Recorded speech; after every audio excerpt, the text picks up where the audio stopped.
Fortunately, I built up so much during my term. I rebuilt the military and also loaded it up with a lot of stuff.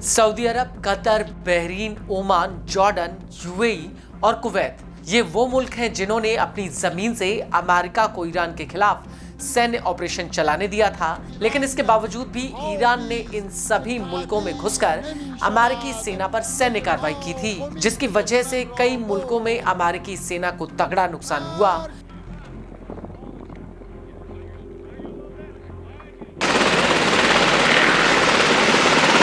कहीं पर तो America के सैन्य अड्डे स्थायी रूप से बर्बाद हो चुके हैं, जिनकी अब मरम्मत तक नहीं की जा सकती।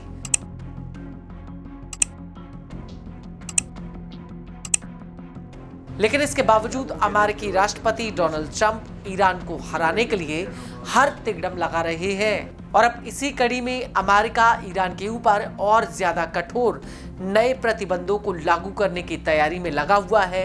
अमेरिकी ट्रेजरी स्कॉट बेसेंट ने सीएनबीसी को इस बाबत जानकारी दी है और कहा है कि नए प्रतिबंधों से ईरान के खिलाफ और ज्यादा सैन्य कार्रवाई की जरूरत नहीं पड़ेगी। बेसेंट का कहना है कि अमेरिका ईरान के खिलाफ ऐतिहासिक रूप से आर्थिक प्रतिबंधों को लागू करेगा, जो उसे अलग थलग कर देंगे। और इससे पहले बेसेंट ने अपने पिछले बयान में ये कहा था कि अमेरिका अपने सहयोगियों से ये बात खुलकर कह देगा, या तो आप हमारी तरफ हैं या फिर हमारे खिलाफ। Chevron, too much money. ExxonMobil, too much money.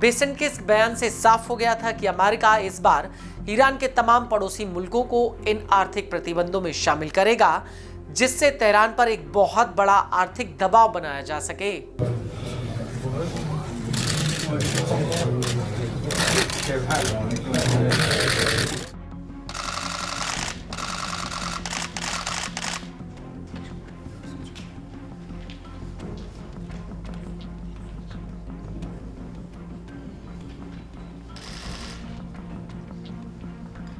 लेकिन अब ऐसा लगता है कि ट्रंप का ये दाव मिडिल ईस्ट में एक बहुत बड़ा तूफान खड़ा कर सकता है, जिसकी चपेट में तमाम अरब और खाड़ी मुल्क सीधे आ सकते हैं। वो इसलिए क्योंकि ईरानी सेना के टॉप कमांडर और नेशनल सिक्योरिटी काउंसिल के सदस्य मोहसिन रिजाई ने अपने पड़ोसी मुल्कों को धमकी दी है कि अगर उनके पड़ोसी देश अमेरिका द्वारा छेड़ी गई आर्थिक जंग में शामिल होते हैं तो ईरान खाड़ी देशों से तेल ले जाने वाले उन रास्तों को निशाना बनाएगा जो स्ट्रेट ऑफ हॉर्मुज के वैकल्पिक समुद्री रास्ते हैं। रेजाई ने साफ कह दिया कि ऐसे मुल्कों को दुश्मन माना जाएगा और हम उनके हितों को निशाना बनाएंगे।